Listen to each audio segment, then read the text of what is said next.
What's up, everybody? Welcome to the Canes Insight Daily Podcast, powered by Anajar and Levine Accident Attorneys.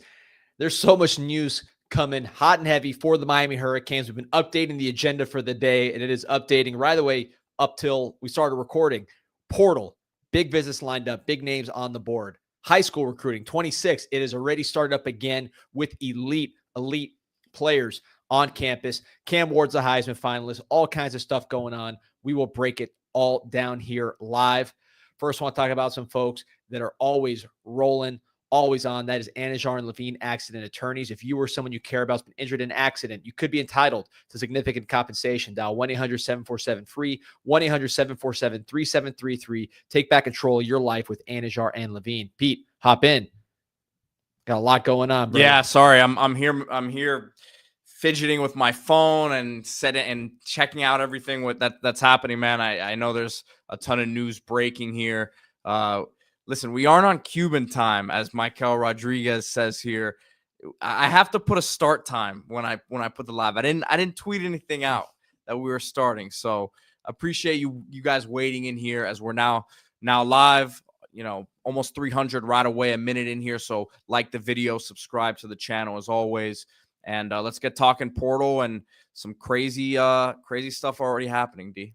Yeah, so I didn't know where to start. Like I said, we've been updating this breakdown so many times. But let's start with the football team. And before we get into the portal, let's start with Cam Ward, Heisman finalist. No surprise there. He is the best quarterback in the country, getting invited to New York along with Travis Hunter, the favorite, Ashton Jeanty, running back out of Boise, Dylan Gabriel, and, of course, there's Cam Ward himself, the best quarterback in the nation.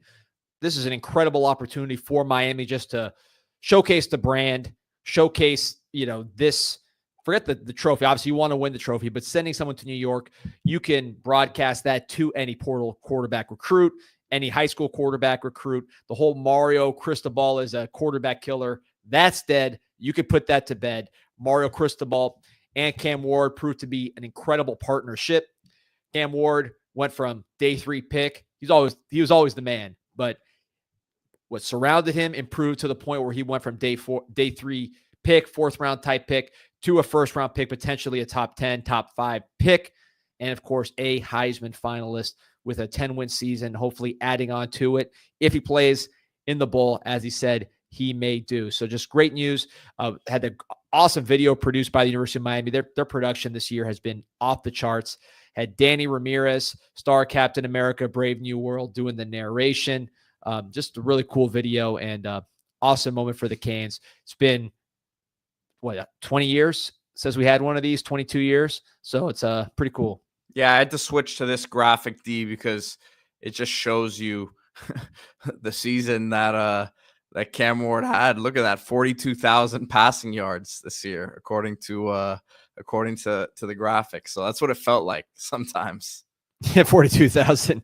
Yeah, he was he definitely outperformed Dylan Gabriel by about what's that number? About 39,000. And that's total yards for Gabriel. So for those who are listening on audio, the Heisman graphic that I'm showing has Cam Ward having thrown 42,000 passing yards this season, but no, he lit it up. Definitely felt like it. So awesome moment for Cam Ward, for his family, and of course the Miami Hurricane program. Big time.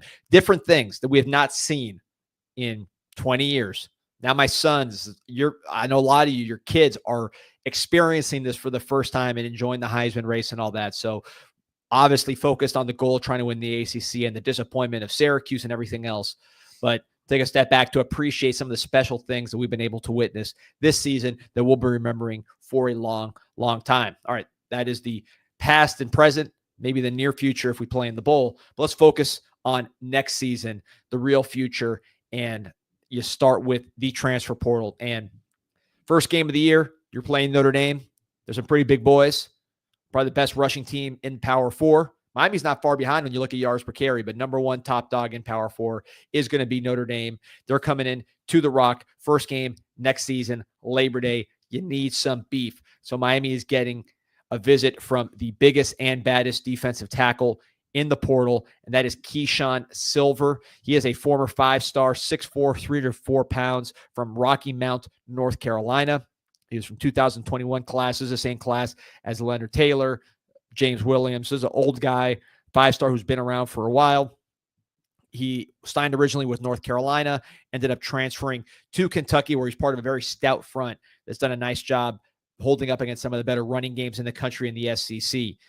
This dude is just all about talent. Wingspan, 7'1". His sophomore year, he ran sub 5 in the 40, 4.6 vertical leap, had a nice vert, I want to say 34 inches. So this is a big-time athlete, basketball player as well. Not somebody who's going to wow you with his production behind the line of scrimmage. Only 3 tackles for loss in his career, but he's a big boy, a wide guy. And the athleticism, man, again, even though it doesn't manifest itself in tackles for loss, look at this dude dunking on people. Yeah, his highlight tape here looks how you want an interior defensive lineman's tape to look. It's a minute and a half here of him just dunking on people, but the explosiveness, man, he's a tank. You look at those wide shoulders, and look, people might be saying, what does this have to do with him being able to stop the run if he comes to Miami? But this is why he will be an NFL draft prospect. I haven't talked to anyone about him, but the tools are just off the charts. There aren't too many guys like this walking around at that position. And again, the production doesn't match it. So something, a little bit off there. Is it scheme fit? He was at North Carolina his first couple years. He's from North Carolina originally, but give me the skill set. I'll take it. We can work with that. And defensive tackle is a position where I want to win the beauty contest coming out at the bus, right? Defensive tackle, offensive line, the trenches. I want those positions to look good coming off the bus. That usually translates to championships when you look at the top teams. Even if some guys can be inconsistent, obviously this guy was consistent killer. He's class of 2021. He'd be in the pros by now. But he has been productive for Kentucky as far as being a run stuffer, and you could tell by the teams that are lined up on his visit list, including Miami. So getting to the news. Florida, it's Tuesday. He's there right now. Tuesday and Wednesday, he will be in Gainesville at the University of Florida. Tomorrow and Thursday, coming down to Coral Gables, the University of Miami. The weather is perfect. No better time to be in Miami than right now as we sit. USC on Thursday and Friday, so going all the way across coast to coast. And then to the middle, Michigan, Friday and Saturday. So a total cross-section of the country for Keyshawn Silver. He's been in the SEC. He's been in the ACC. Who knows where he wants to be or what he wants. I'm sure money is going to be a major, major issue. MI, right? Money is a major issue when it comes to defensive tackles. Keyshawn Silver, no exception. But I think that the Miami Hurricanes are going to put forth their best effort to land this player, because you pair him with a Justin Scott, you pair him with a Josh Horton, Anthony Moten. Now it's looking the way you want it to look, just from an eye test, body-wise, looking the way you want to look inside. Maybe Messidor comes back. He comes in as that pass rusher on third down. Armando Blunt, also an in-and-out type of guy on the defensive line. That defensive line really just needs that center, that rock, the size to build around. I think Keyshawn Silver, especially since he's 23 years old, fits the bill. And by the way, Pete, go to the rundown and pull up Keyshawn's Twitter header. There's X header. I want to show this to the folks.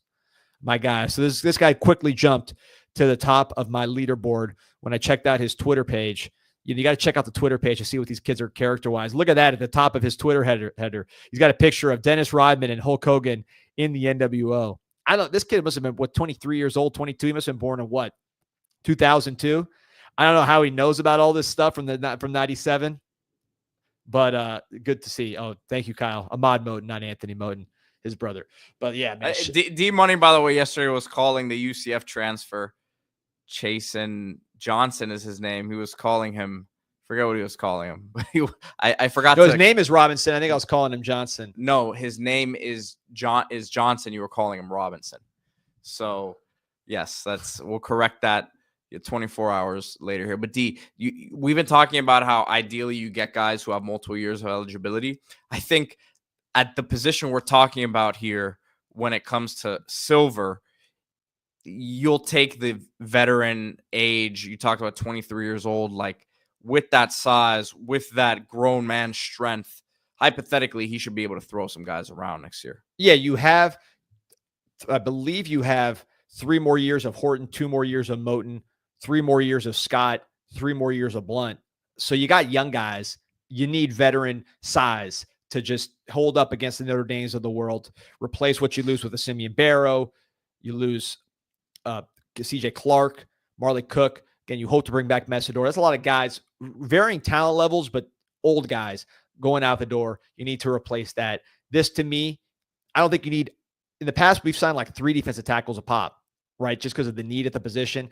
I would sign less, but obviously you got to pay a lot of money for a guy like this. So I would focus allocate my resources more to one good one as opposed to 3 pretty good ones, or maybe a really good one like a Simeon Barrow and more. Let's focus on one. Let our young talent play at this position. Maybe get another guy just for body purposes, but you don't need to get 3 starters. Just get this one. Let the young guys play is my view of the situation with Keyshawn Silver at defensive tackle. Next up here, defensive back from Washington State. Miami has obviously done well with Washington State transfers in the small sample size. But Ethan O'Connor, D. This dude is really impressive. Watched him against Texas Tech.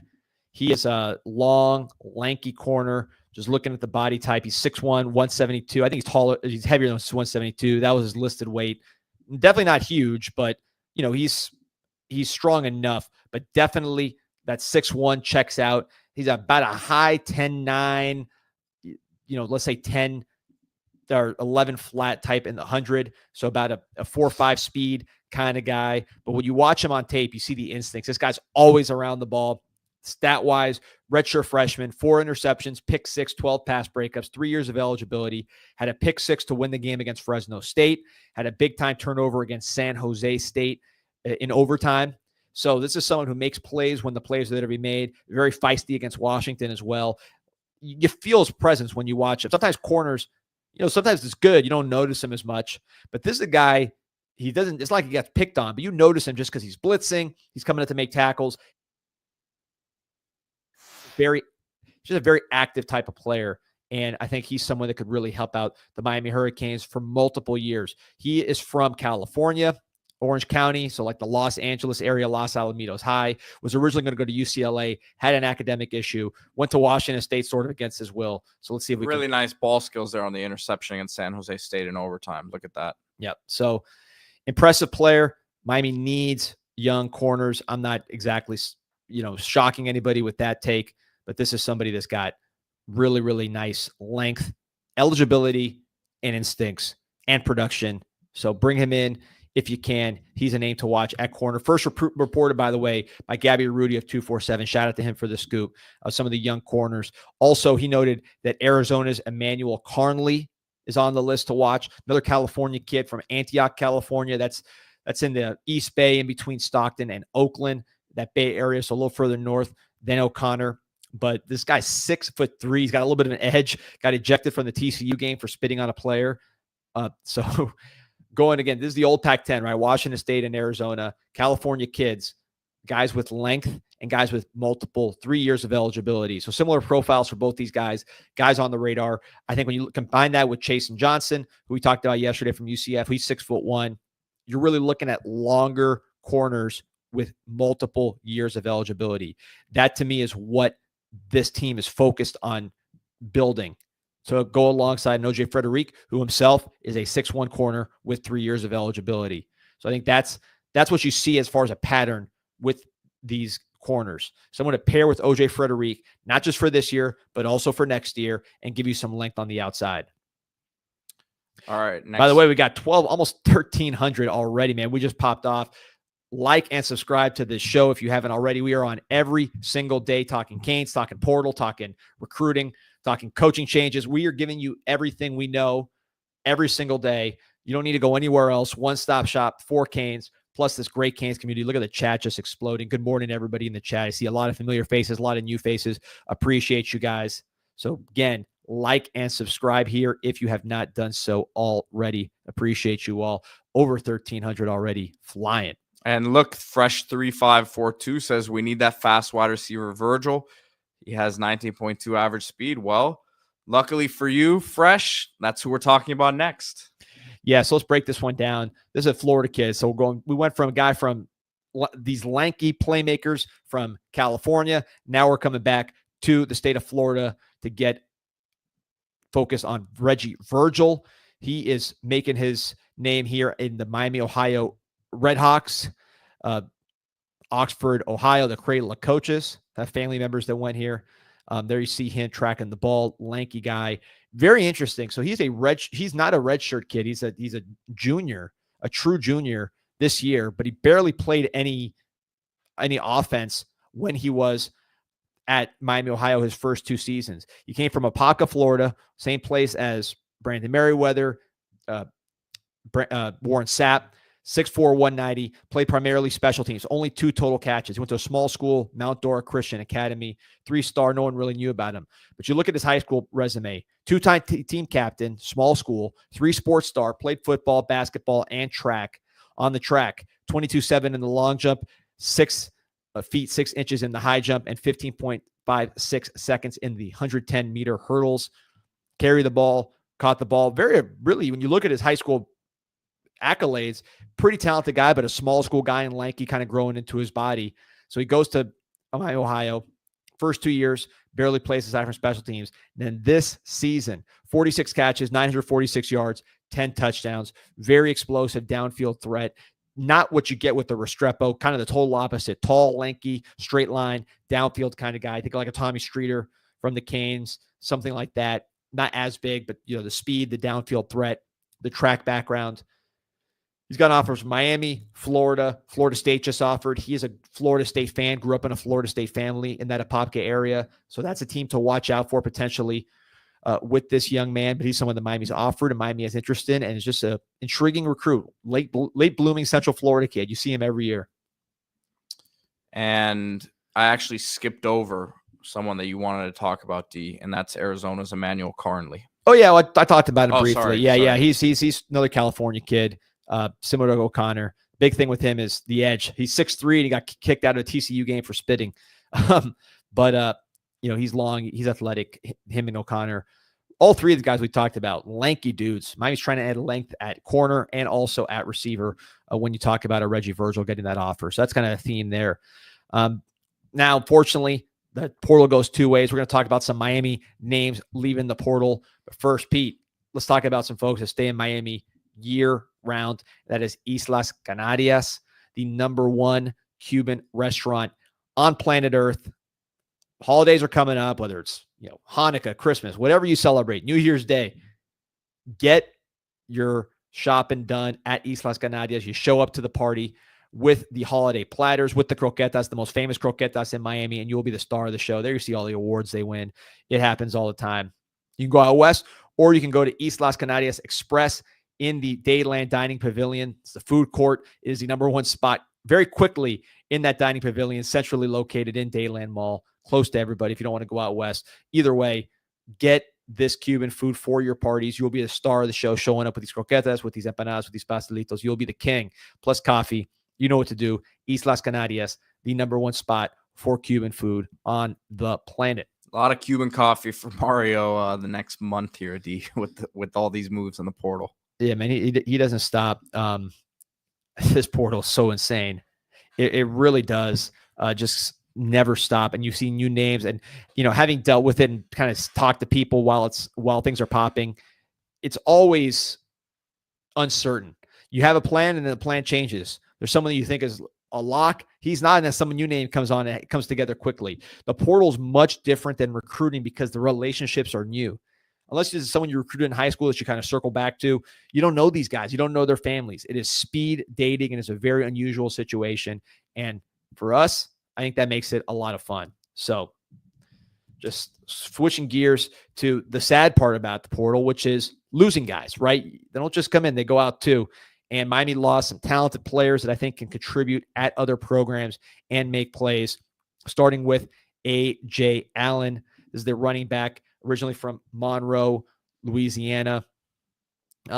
Really just, it hurts to see this guy go, because this dude is a very, very talented runner. You saw it against Clemson last year. We basically won you the game running the ball. You saw the hurdle over Virginia, going in for a touchdown. And then, of course, this year had the long run against Ball State, had a couple big runs against Louisville to help you win that game, but just couldn't crack that top 3 of Martinez, Fletcher, and Lyle. Pass protection, I think, was the weakest area for him compared to those 3, but a hardworking player, really gifted runner. Ran for 7+ yards a carry this year as a spot runner. I think he can go P4, and I think he could be a top tailback, go to a school like, I don't know, like an NC State, hopefully not that one. That's in our conference, but, Illinois, something like that. This guy can make a lot of plays and run the ball well. Yeah, it's always tough to see a guy who has ability go. Do you think it's almost a good sign? Because we talked about it yesterday with the Washington brothers. The next guy we're going to talk about here is that some of the guys that are going here aren't they're good players, right? And guys who, even with the Washington brothers, they haven't necessarily shown it yet, but they have a lot of upside, and like we still think there's hope for their career. So even the guys who quote unquote don't make it and are headed, at Miami and are headed to other places, like, is it a good sign? Is it a bad, can you look at it in a good way that the roster depth is starting to get built out a little bit in that sense? I think so. With certain kids, I think with Allen, we had the best running average yards per carry in the ACC. And if you extend that to the SEC and the Big Ten, we still had the best yards per carry average on top of having the top running game. And we were excellent in short yardage. And we had pass protection too. So our running back room was really, really good this year. Really, really productive. Really helped this offense be the number one offense in the country by a good margin. So for a position like that, yeah, it's good that talented players can't find time. But you hate to lose them. That's the reality of the portal era. It's not like before where guys just sit and you have Jared Payton as your four-string back. Guys move on. He's going to seek an opportunity to carry the ball. You can't really blame him. But now Miami's a little less deep, especially if Damian Martinez goes pro. Now you lose Martinez, Allen, and Chris Johnson to the portal yesterday. So you only have Lyle, Fletcher, and Pringle, basically, and Chris Wheatley-Humphrey. So that room's got a lot thinner. Maybe Elijah Lofton plays more tailback. Maybe you bring someone else in if the right name presents itself. Something to keep an eye on. 4 backs is a little light. And then the other name that entered the portal yesterday for Miami, Robert Stafford, speedster, cornerback. Never really seemed to be able to get things going here, D, in his 2 years. I know he got sick pretty badly in the middle of his first season that set him back when he was making some progress. And then this year with all the issues at corner, never was able to really break through. Yeah, bad sign that he didn't play this year when the cornerback room was so weak. I think with him, you mentioned he had an illness as a freshman, nothing that affected him long term, but he missed an opportunity to play there. And then the transition from, he was an offensive and defensive player, never fully made the transition to defense. Sometimes it happens fast. Look at OJ Frederic. With Stafford, it took a little longer. I think the fact that he wasn't as big as Frederic made it a little tougher and put more pressure on his technique. He's also a good returner. I was surprised he didn't get any opportunities to return, but you had a Chris Johnson running 10-2 and some other guys that wanted opportunities. But he's a talented guy. He's a great athlete. He's someone that could find a way. Curious to see whether he plays corner or defense or offense wherever he lands. I think he'll be a returner. I know Miami got him over Arkansas. Does he head back there? We'll see what happens with the Robert Stafford. But when he didn't play with this defensive backfield that was so weak, I think the writing was on the wall. Appreciate everyone who's on here now. Almost 1,700 live viewers. Remember to like this video and subscribe to the channel. I know a lot of you guys are on Twitter right now.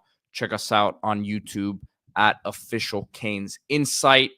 Yeah, D, and look, these guys, again, like you said with Stafford, loved the huddle coming out of high school. Was an exciting looking talent, but it just really makes you wonder why he wasn't able to crack the rotation too much this year. So yeah, and this defensive backfield needs tackling. Got a question from Rich. Again, appreciate all your support, Rich. You're always out here contributing. Appreciate you with your insight.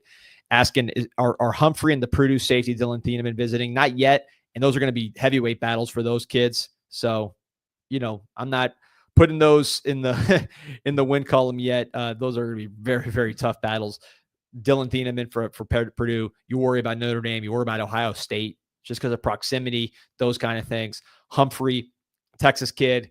Could he go to Texas A&M? There were rumors he was going to go back there out of when he was at Georgia last year. Ended up staying, starting the year, and then getting beaten out by Daniel Harris from Gulliver Prep here in Miami later in the season. Where does he go?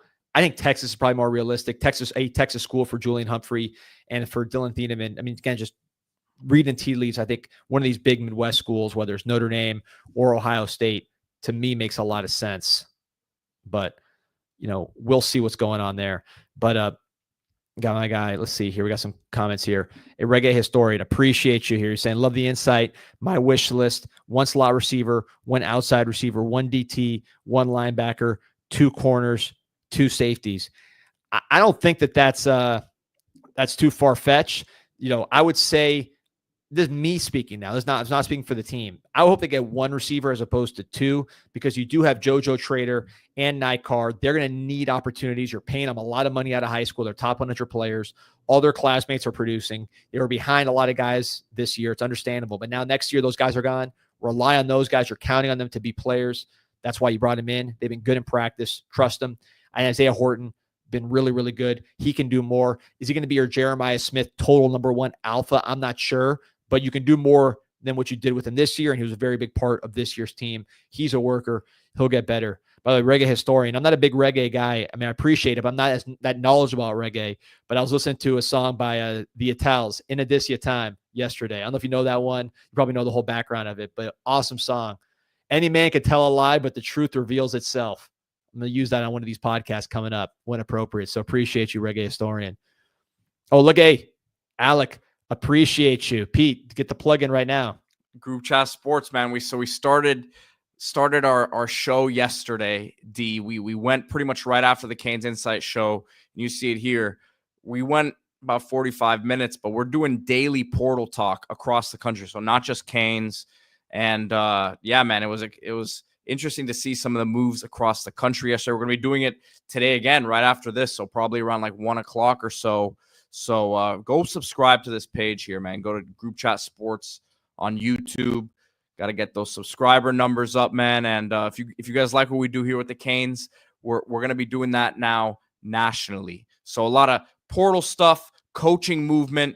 We're going to do a lot of draft talk as the draft nears, in the springtime, as the calendar turns here at the start of the year. And then a lot of like camp reports as well, I would say, during the spring practice period. Yeah, it's going to be your daily hub for college football's transaction mania. It's always something, whether it's recruiting, portal, coaches, you name it. We'll be breaking it down, not just the long shows, but also specific videos. So if you want to keep track of what's going on in college football every day while you're at work, tune in.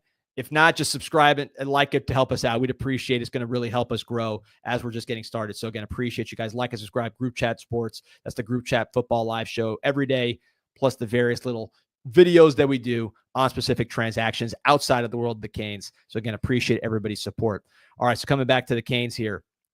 We talked about portal in, portal out, but what keeps on rolling, and that is high school recruiting, Pete. So big time visit here at the University of Miami. The number one ranked linebacker in the country for 2026, Tyler Atkinson, 6'2", 205 pounds, from Buford, Georgia, visiting Miami. 127 tackles, 27 tackles for loss, 11 sacks, and 37 hurries. I mean, look at this dude.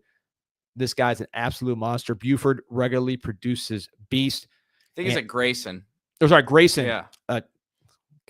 Thank you. Let's get the Georgia guys all over me. You're going to get some Georgia vitriol coming in here now. Grayson also produces beasts. Remember Ja'Kai Clark? He's out there. I think he's a Grayson. Is Ja'Kai Clark a Grayson guy, or is he Buford? I don't remember. I know we had Jake Garcia from Grayson. That one didn't work out. I know we have Kyrie Huey from the basketball team who hasn't played yet because of an injury. He's a Grayson guy.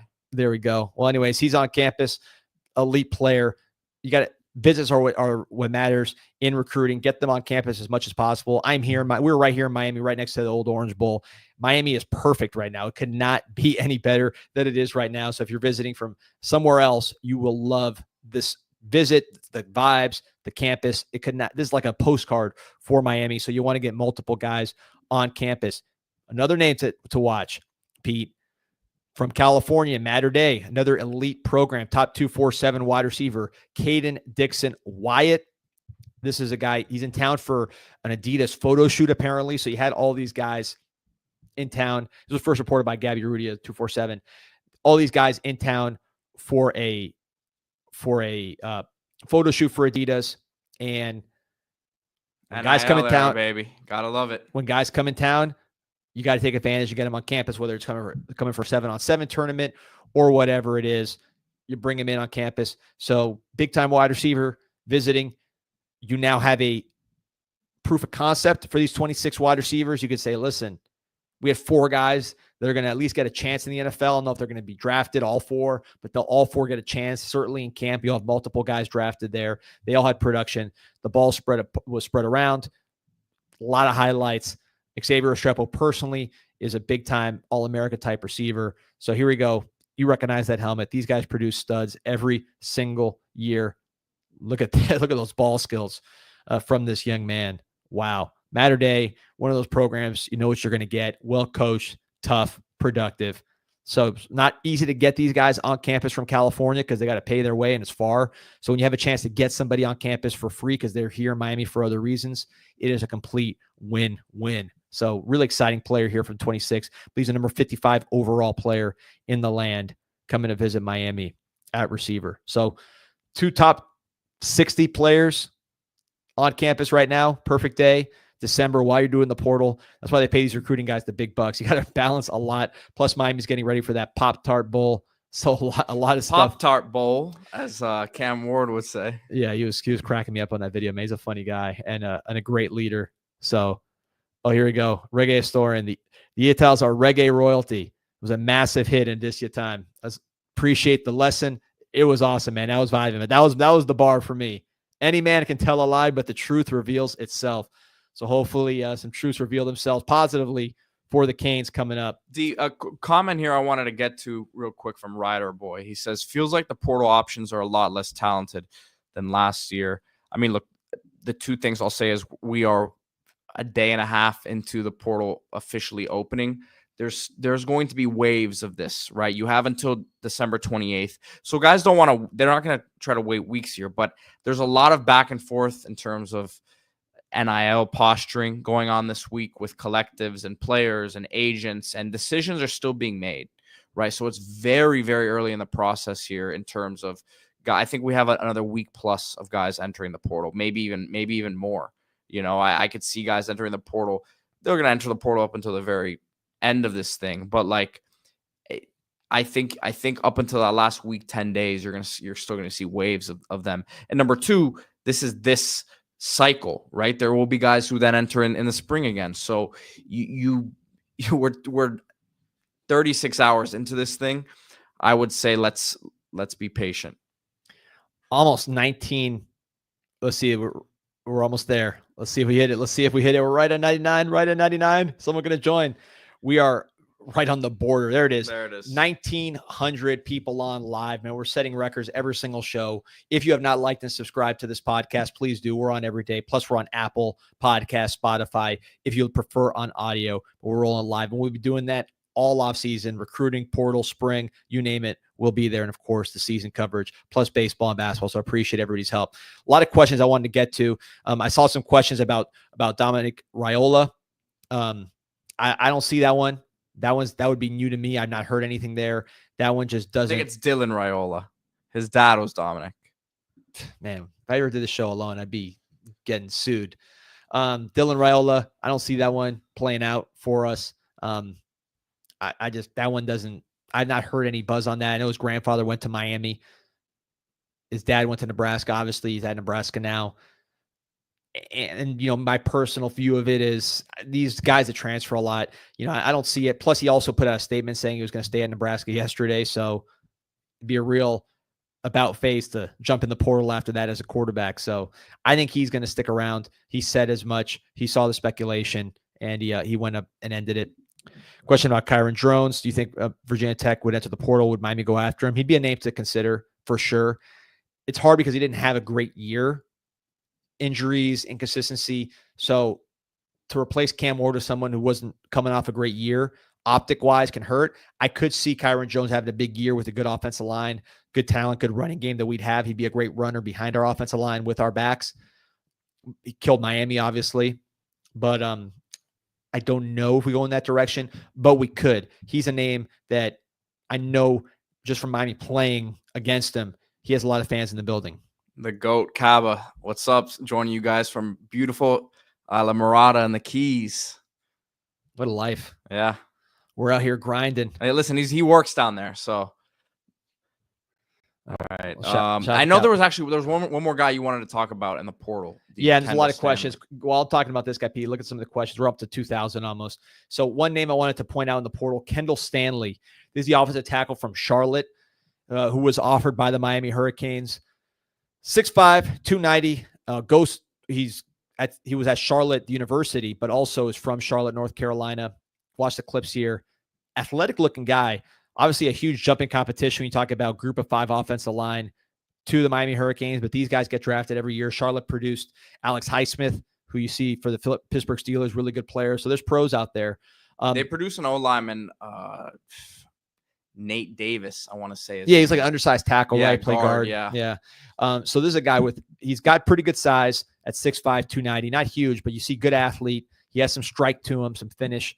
Obviously, we're seeing highlights here, but you see his ability to hit targets in space, finish right there. I think the view here, and this is a player he started this year, graded out well, had 3 years of eligibility on top of it. I think Miami wants to get more talent in the room, just continue to add just guys that have what it takes to play in the ACC at some point in the building.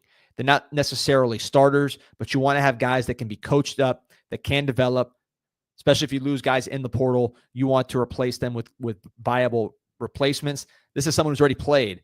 Plus, he has upside. So it's a combination of you take the player as they are, which is a starting caliber player at a much lower level, and then project, hey, this guy's athletic. He can move. He can finish. We'll put some weight on him. He's going to continue to mature physically, and we'll coach him in our system. Alex Mirabal, I think, has earned the benefit of the doubt as far as being a developer of offensive lines. We've had 2 elite units back-to-back, plus what he had at Oregon. Get a guy like this, even if you're not bringing him in to start right away, he's got 3 years to develop. He could develop with one of the best developers in the country if he chooses to go down that route. And you see athleticism. Good movement. Really good movement. Which is what you can't coach. The size is not huge, but he's not any smaller than like a Derek Plaz, who Miami took last year. So I see the vision here. I'm not saying this would be your starting tackle. You got, Malinoa. You got Markel Bell. Matt McCoy can play tackle also. I think those guys are probably first in line. You have other guys on the roster that can probably kick out 2 younger guys from that class of 23. But I could see why you throw an offer out to a player like this, along with all the centers that Miami is offering. Cabo wants you to know he's grinding down there, D. There you go. I appreciate everybody on your work day. It's 12:20, so I know you guys are tuning in from lunch. If you're tuning in from lunch, appreciate you. I know it's a long day, so hopefully we can help you get through it here with some just Canes talk and Canes news. Malik Murphy in the portal from Duke. A lot of comments about him, questions about would you go after him. I don't see that at all. He played probably his best game against Miami, but I think we'd much more likely go after a Drones than a Murphy. I mean, Murphy is okay. Drones really in that particular game was like carrying the team. He just doesn't do it consistently, but you see the upside. Murphy has a good arm. His stats are okay, but I don't see him carrying that team, that really a defense-led team for Duke. He was okay. I think a Drones, and I'm not saying we go in that direction either, but I would put Drones on the pecking order if we're talking about ACC quarterbacks entering the portal way ahead of what you had with a Malik Murphy. D, getting a lot of questions about Darian Mensah, who we mentioned yesterday on the show and would be an intriguing target for Miami in the portal. Yeah, we talked about him a lot yesterday. I like him a lot. I think he's a guy that you put him in this system. He's a pure pocket passer, but Tulane had a very good run game. He thrives off play action. If you look at his ball fakes, they're outstanding. It's like he's very well coached when you watch him. Just everything he does is smooth, is precise, is textbook. You put him behind this offensive line, which is obviously a lot bigger than what he had at Tulane. Competition's better, but the offensive line is still better relative to its competition. Give him a good running game. Play action. He averages 9.5 yards per attempt, which is tied with Cam Ward. That's an elite number. His quarterback rating is also elite. The names up there with Darian Mensah from Tulane. You're talking about Ward, Shedeur Sanders, Jackson Dart, Curtis Rourke from Indiana, Will Howard, right? So if Mensah's in that company, that's where you want to be. These are the best quarterbacks in the country plus playoff teams. So I think he's a fit. Visiting Duke, but I don't think that's the end of his process. I think he's going to explore his options. I know Syracuse has shown interest. I expect Miami to have an interest in Mensah. There's other players they're monitoring, but he's someone that they like and I think has a lot of ability 3 years of eligibility after this, was just a redshirt freshman, came out of nowhere, was not expected to be the guy at Tulane. I don't believe he was recruited by the head coach at Tulane now, so it's not like that was a guy he had a relationship with. Really exploded production-wise, off the charts. Interesting player, Darian Mensah. We did a whole video on him. You could check out from yesterday. And D, look, we try to stay away from the speculation as much as possible on the show, but I'm going to do a little bit of speculation here. I think the fact that we haven't seen Miami linked to any of these quarterbacks just yet, right? And again, I'm using the timetable that we had last year, where at this point, and we knew for a fact Miami was going to bring in a portal QB last year, right? That's not, we have a hunch that they will this year, but that's still not, I guess, set in stone, right? With Emory there. They could still go with Emory. Right. My prediction is that they go with a portal player, but they are still talking to Emory. That could still happen. But me, again, speculating here, the way I look at it, the fact that they haven't been heavily linked to any of these guys, because again, last year, the stories from Nakos and Pete Thamel were coming out right away and even, from you saying that Miami was in on Will Howard and Cam Ward right away. Something tells me that they're, number one, not enamored with either what's in the portal right now, right? Or they have something up their sleeve and they're waiting for something to pop, or a certain guy or a certain couple guys that they've heard through the grapevine could enter. That's what I'm thinking right now at this moment on December 10th. Yeah, I think that's fair speculation. To me, of all the people that are potentially in the portal or in the portal, the most talented name to me is John Mateer. The production's there. He's got 2 years of eligibility. He's a true dual threat. He's got, I think he's a 500-pound squatter. I was on the phone with a scout this morning who told me he is Taysom. He's a better thrower than Taysom Hill was, but that's a sort of athlete we're talking about there. Yeah, the comp I had for him is Jalen Hurts, because Jalen Hurts was a powerful runner, not the fastest guy. Jalen Hurts, not the most, jukey kind of guy, but short area quicks and bursts and lower body strength was Jalen Hurts' game when it came to running. Mateer brings that as well. Plus, Mateer can throw. You talk about the passer rating stats I just gave for Mensah. I think Mateer was right after that. So this is a guy that can throw. He can run. Washington State's a disaster. They're losing guys to the portal left and right. They lost to Wyoming. I don't see why he would stay there. It just doesn't make any sense. His offensive coordinator left Oklahoma. The speculation is he goes to Oklahoma. He's from the Dallas, Texas area. That's about an hour from Norman, Oklahoma. A little more than that, but pretty close to Norman, Oklahoma. So the distance and the fact that his offensive coordinator is at Oklahoma favors Oklahoma. Everything else, I think, favors Miami. The offensive line for Oklahoma stinks. It's not anywhere near where it's been in the past. They were horrible last year. Jackson Arnold felt that pressure. They're missing their 5 top receivers last year. I guess some of those guys will come back. One of them already transferred or jumped in the portal, Nick Anderson. So if I'm Mateer, I'm saying, okay, Jackson Arnold's very similar to me. He was in the same region as Jackson Arnold. They were they were pretty close to each other. I think they're the same age. So he knows how good Jackson Arnold is, top 10 player in the country, and he couldn't get it going in Oklahoma because of the surrounding circumstances. Conversely, he knows how good Cam Ward is because he played with him, and he saw what Cam Ward did at Miami and how good Cam Ward was. We just talked about it earlier, Heisman finalist. So if you're Mateer, if I'm comparing Jackson Arnold, who I know, and what happened to him, Cam Ward, who I know, and what happened to him, these are guys he measures himself against. Who does he want to be? Plain and simple, Miami's the clear and obvious choice for Mateer if he jumps in the portal. But he's not there, so until then, it's all speculation. But that's what we do on the Canes Inside podcast, on top of the real news and the facts as we know them. By the way, some FSU-related news. Luke, I'm glad I don't have to remember how to pronounce his name. I never learned it. It's funny because we had Clay Fink on, and he said that everyone goes between Cromanhawk and Cromanhawk. So it's one of those two. Okay. I'm glad I don't have to know ever again. I'll just transfer to an ACC school because he's out the door. He's gone. He will not be. I guess we'll talk about it on Group Chat Sports, so maybe I should learn. Yeah. But he's out the door. He's officially put his name in the portal. Thomas Castellanos, Boston College quarterback, jumped in the portal. Originally from UCF, I believe, transferred to Boston College.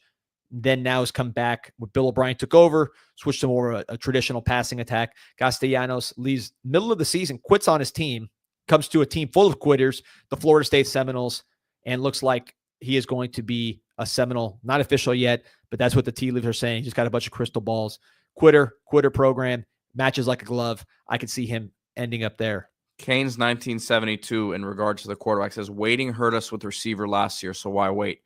Again, as I just mentioned, it was the opposite situation. And look, we don't know what they're working on behind the scenes. So I'm not going to say that they aren't trying now or they aren't. But they didn't wait last year. I think that's a huge misconception. Just because Ward ended up taking to the second week of January to make his decision. Remember, Miami had Will Howard on campus for a visit before Cam Ward. And that was this week last year. So they had these guys. They had him and Ward. Those were obviously their top two targets, right? Howard ends up going to Ohio State. Miami relentlessly works on Cam Ward. What other options were out there? They went and got Poff, who was, from the FCS level, a top guy in the FCS level who had other offers, P5, right? They got him kind of as a placeholder at that time because they were still working, obviously, on Ward, but they tried to get these guys. They wish they would have had it wrapped up the first week. It just didn't work out that way. And we'll see how it works out this year. I think it's a musical chairs game when you talk about the quarterback spot. So a lot of moves still need to be made. A lot of guys are going to enter the portal that haven't already. So it's very early in this entire saga. Yeah, Pete, you nailed it. They waited out Cam Ward because Cam Ward is going to New York City for the Heisman presentation. So great decision there. The receivers unfortunately follow the quarterback, so you missed out on that winter portal window. Definitely hurt them in that sense because you were waiting no doubt. You're waiting for Cam Ward. He ends up.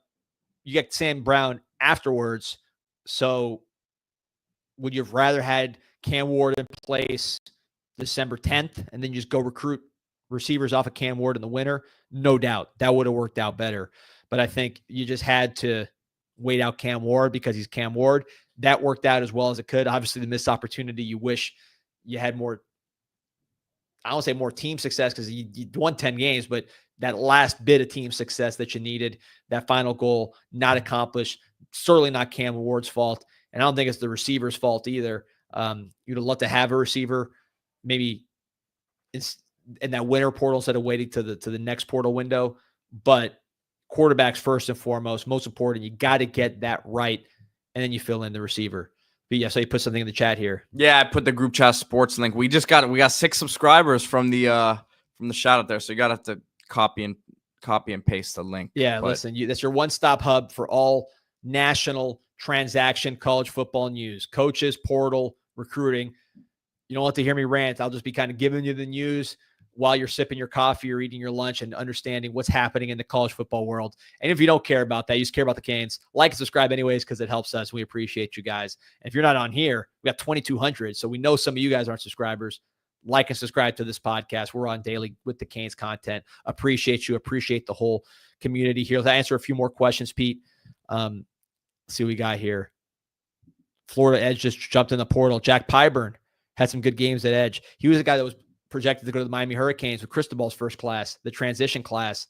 Ended up going to Florida, late bloomer. I think he went to Jacksonville Bulls, and then he ended up going to Florida at the end. Strong kid, from what I remember. Strong, intense. Made some plays for the Gators, not against the Canes. No one did. But he did make some plays as the season went on for the Gators. He was not just a bench warmer.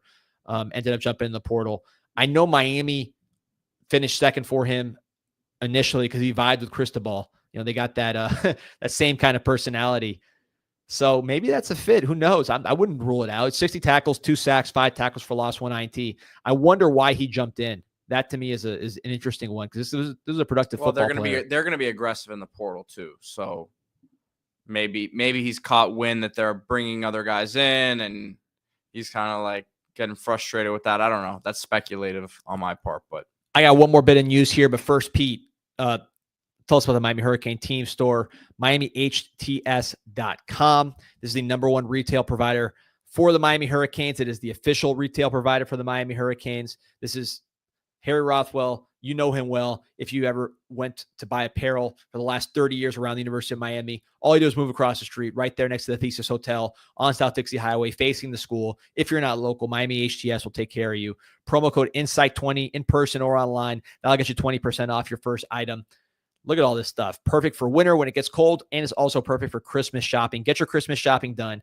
Promo code INSIGHT20. Get 20% off your first item. Shout out to Jeremy. Jeremy's the man. Shout out to Jeremy. Just a great team overall. Friendly people. They'll take care of you. And if you can't get to the store, they're online, miamihts.com. But get your holiday shopping. Your son wants a Cam Ward jersey. They got the Cam Ward youth jersey. 20% off. Promo code INSIGHT. 20% off your first item. Plus, they got all other kinds of sales going on. All right, Pete. So I promised one last piece on news before we get out of here. Talk to me.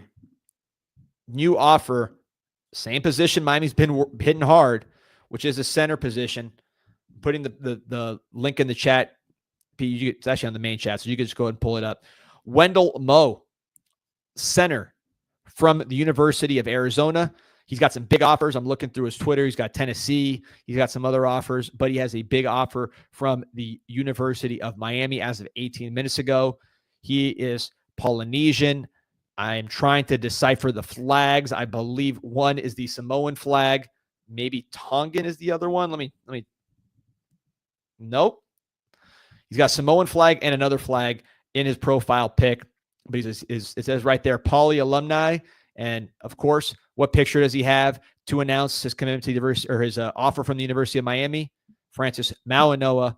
This is why you recruit Polynesian kids. Not only are they great players, they're all connected somehow, either by blood or by some other relationship, just mutual admiration, connections from the islands.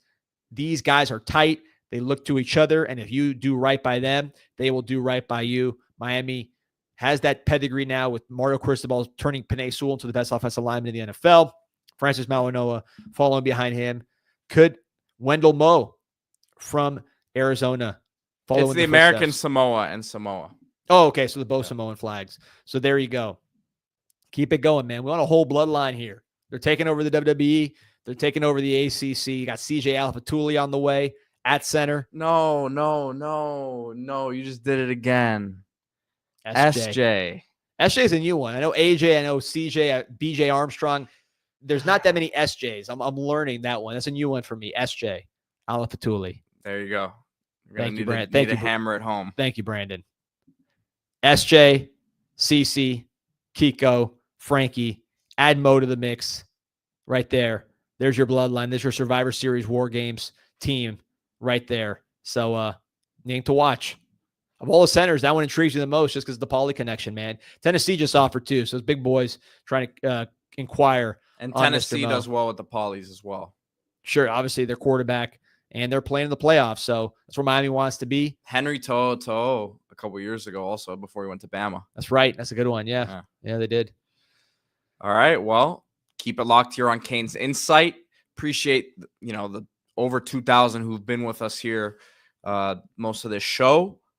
Like this video, subscribe to the channel, and in about 20 minutes, if you want more of us, I'm not sure why you would necessarily, but if you want more of us, we will be going live at Group Chat Sports here on YouTube and talking stuff from across the country. So see you guys in 20 minutes there if you want more of us. If not, see you tomorrow here on Canes Insight. Go Canes. Go Canes.